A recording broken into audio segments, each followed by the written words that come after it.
So I have the honor of concluding this jam-packed workshop with my brief, well, not brief, I guess, the remarks, which may sound like an old man's reminiscence, I'm afraid. But I think it's fitting to make a personal observation about how the field of Japanese migration and diaspora studies has expanded and advanced so much since when I embarked on my first serious research as a PhD student back in the early 1990s. So I'm that old. So this year indeed marks the 30 years since that I started to pursue my own doctoral study of what can be now termed diasporic history and trans-imperial history by focusing on Japanese migration and settlement in a trans-Pacific context. These are problematic concepts, but I mentioned that. Back when I was a PhD student, there was really no graduate program in the US to pursue my idiosyncratic research interest because of a spatially organized way of learning in academia. Migration or human mobility is often transnational and transregional, but the study of that phenomena was and still largely is highly compartmentalized according to the area-based logic of separation, like Asian studies versus American studies. Due to this spatial compartmentalization, the experience of a migrant has been chopped up, segmented, and analyzed as separate histories if that migrant moved across the spatial boundaries of US history, Japanese history, and so on. Some 30 years ago, I was specifically interested in examining the experience of trans-Pacific Japanese migrants who moved between Imperial Japan and the United States or US Empire, which became a basis of my first research monograph. But at the time of my graduate application, no US history graduate program was interested in extending admission to me. Neither did most Japanese history graduate programs except for UCLA and another institution. In short, there was really no institutional infrastructure for me to pursue the historical study of migration and diaspora beyond the nationalized mode of analysis that would chop up the migrant experience as a story of emigration from Japan or that of immigration into the United States, but not as an interconnected experience beyond the spatial divide between Japanese history and US history. This absence of institutional framework or setup also meant that I had difficulty in finding a venue to present my work or publish it because my work did not fit neatly into what was considered proper Japanese history or Asian American history. This dissimilar situation lasted perhaps until the early 2000s, when the so-called transnational turn finally crept into the discipline of history to make it possible for me to present my work under the banner of transnational history. So why am I whining about my past tribulations before you might ask? It is because I wanted to illuminate what a difference the passage of time made. You now have an institutional platform like this workshop sponsored by prestigious academic institutions like the Hoover Institution to discuss the history of Japanese migration and diaspora without having to justify why it's important.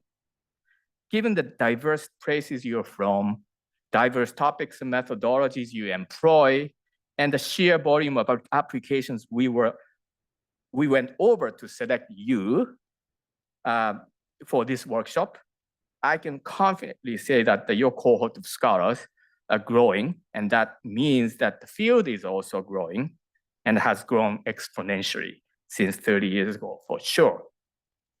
But the application or the appreciation of this tremendous growth also makes me feel that we may want to stop and think about what we now seem to take for granted, especially in relation to the concept under which this workshop is organized and you are all operating, that is, Japanese diaspora.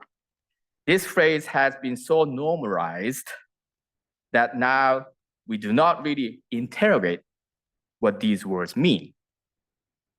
There are also some other associated terms and concepts that seems to have become increasingly popular and common in the field, like settler colonialism and indigeneity. Many of these concepts have their origin in the study of other areas and groups in other empires than Imperial Japan, I mentioned that already. And then from a pure theoretical standpoint, it might be necessary to ask if these concepts can be simply applicable to Japanese case without significant modifications or reformulations. That's one thought I had repeatedly when I listened to fascinating presentations of yours for the last 2 days. I have so much I wanted to say relating to the issues raised by workshop papers, but in the interest of time, please allow me to share my general comments and observations with you by referring to the key term, two key terms around which this workshop is organized: Japanese and diaspora. The latter you already discussed, but this is where I'm going to share my sort of view. Let me begin with diaspora. The meaning of this term is not so transparent, as you already discussed, from this theoretical standpoint. If we think of its origin and how it's generally used, this term is most closely associated with Jewish experience, where the idea of lost home or being exiled, right, as you mentioned, right? And the enduring psychological attachment to it usually form a core of the identity formation, community formation, and mutual connection, the network making across many lands and places. This formulation would work well for enslaved Africans, colonized Koreans, and Vietnamese refugees, for example, because they all share a historical experience of losing their home due to foreign colonialism, forced displacement, political persecution, and the like. But in the case of Japanese, they had an option of returning to their own empire before the war, at least, and becoming colonial masters, even though they were treated as Orientals, no different from other Asians in the white man's countries. Returning home to escape from oppression was the option that only Japanese immigrants had in the United States, unlike other Asians whose homelands had been lost to foreign imperialisms, including Japan's. And as I detailed in my second monograph, many Japanese immigrants in the US indeed took that option to relocate back to Imperial Japan and its colonial territories to live as colonial masters rather than the persecuted minority in the US. Then this question arises: can we still call their experience a diaspora in the same way we look at the experience of Korean immigrants in California before 1945 as a diaspora, for example? If not, what does Japanese diaspora mean? If the phrase only refers to the geographic dispersal of Japanese people, why do we want to call it diaspora instead of dispersal? I ask this question because the term Japanese diaspora may end up flattening the critical difference between the experience of Japanese immigrants and that of colonized peoples on the move, not to mention different forms of relations between these mobile peoples and their homes, oftentimes lost ones, right? Or if we are to use the term diaspora to discuss Japanese migration experience, we may want to ask if there might be a specific diasporic moment or diasporic state of being or becoming, depending on where migrants were situated and when they stayed at a particular place. Here, many workshop papers highlighted the significant role the Pacific War played in disrupting the community lives of Japanese migrants and settlers and reorienting their identities and sense of connection to Japan and places of their residence. The war in this sense can be viewed as an important moment that remade or significantly changed the state of a Japanese diaspora, however you may define it.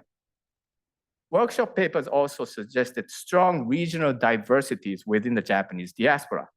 Before the outbreak of the war, Japanese migrants and settlers in Hawaii, Davao, and Guam were placed under the sovereign control of US imperialism and its race politics. And hence, it was apparent that their experiences differed significantly from the Nikkei of North Celebes, for example, under Dutch colonialism, that did not practice as much exclusionist white supremacist policies as did its US counterpart.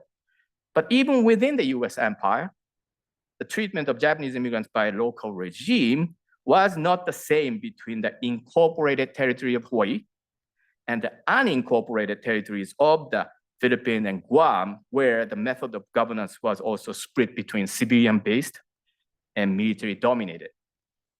The experiences of these separate regional diasporas, even under the context of the single imperial governance, if not oppression, could be considerably dissimilar. Moreover, workshop presentations showed that the lives of Japanese immigrants in the US Empire and in the Dutch Empire were also influenced by the different ways in which these empires engaged Imperial Japan, or vice versa. The concept of diaspora, when applied to the Japanese case, seems to be fraught with the possibilities of internal fractures or ruptures and contradictions. I consider this to be not only an important takeaway from this workshop, but it should also compel each of us to think deeply about the meaning of diaspora, which I kind of already asked you to do, when we decide to use it as a framing device of our research and writing. Another takeaway from this workshop is the complex and varied meaning of Japanese. You already discussed that in many ways. Many papers elucidated diversities within the people called Japanese, such as Black women outcasts who are often deemed racialized internal others like Korean thing, right? And then mixed race Nikkei, whose identity often rely more on family memories or intergenerational story, right? And rather than bloodline or culture. Okinawans and Taiwanese subject of Imperial Japan who resided in the wartime United States as enemies.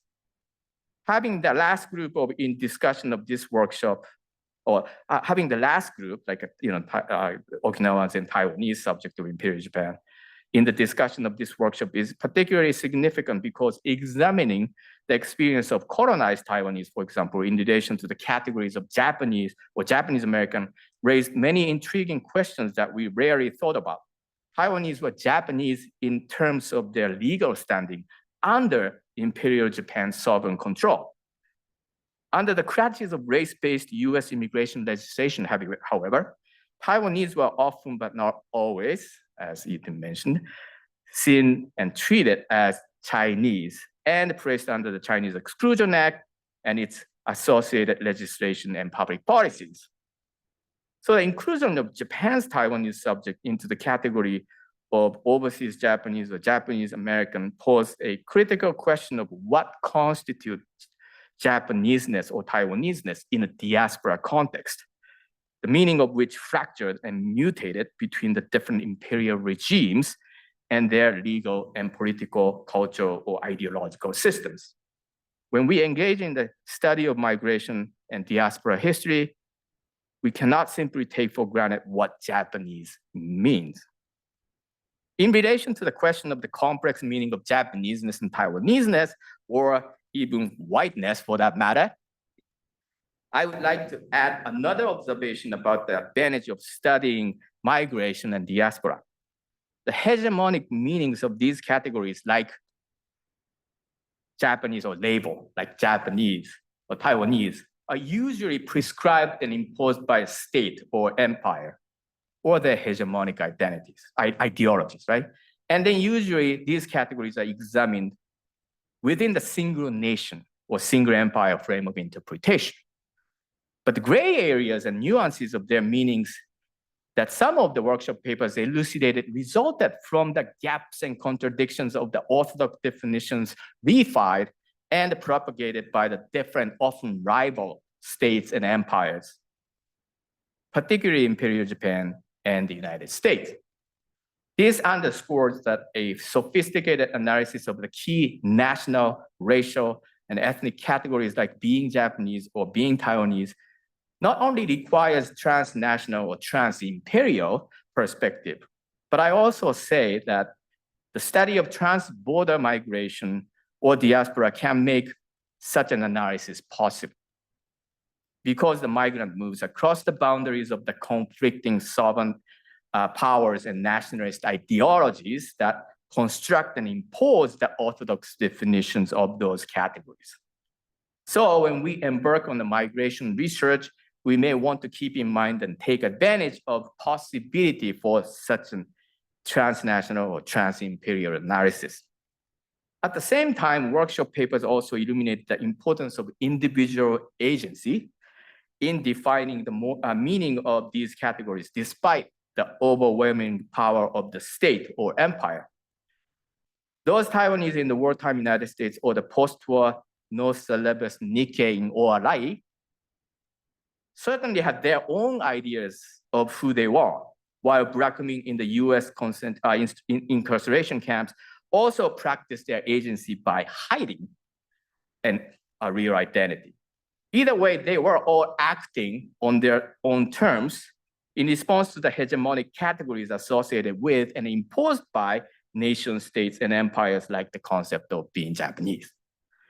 In this sense, even though they still held some power to negotiate and navigate the imposed hegemonic definitions set by state usually, their agency was fundamentally restricted because they had to operate under the confines of the meanings and definitions prescribed by the state power and its ideology, not transcending them. Then, how migrants negotiated these categories, especially an orthodox definition of being Japanese, should and did constitute a core question many workshop papers grappled with. So in closing my random observations, the 9 papers of this workshop are quite diverse in terms of their themes, geographic and temporal coverage, and methodologies. Yet taken together, they are so empirical rich and so theoretically refined as to push the audience into asking many intriguing questions, just like I did. Here, I do not mean to return to my true musings about the past, but it suffices to say that I'm happy to see that the tremendous growth of this field of ours, one that did not even exist when I was working on my first research project. I thank all the panelists for sharing your wonderful research, and I look forward to reading the fruits of your endeavors in the form of books and articles in the near future. I know your cutting-edge scholarship will take the field to an even higher ground. My fellow organizers of this workshop and I are grateful to 9 up-and-coming scholars for your participation in this workshop. Finally, as one of the conveners of this workshop, I would like to acknowledge the behind-the-scene support of many people at the Hoover Institution to make this workshop happen.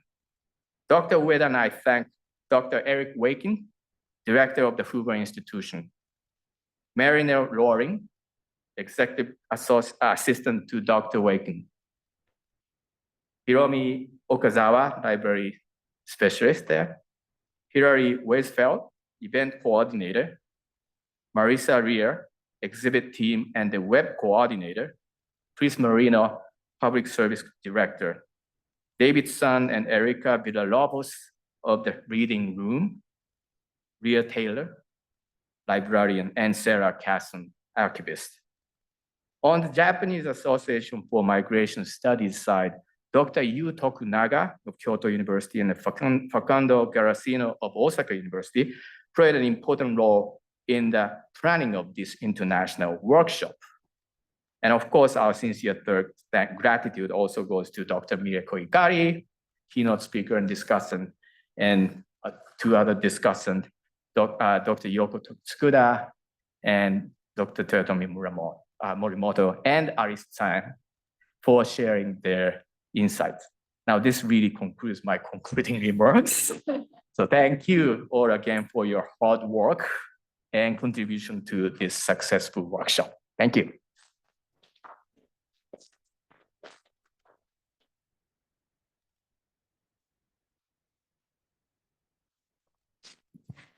Thank you very much for attending the 3rd International Workshop on the Japanese Diaspora. And we hope to continue our discussion and to see your further work in the future. Thank you.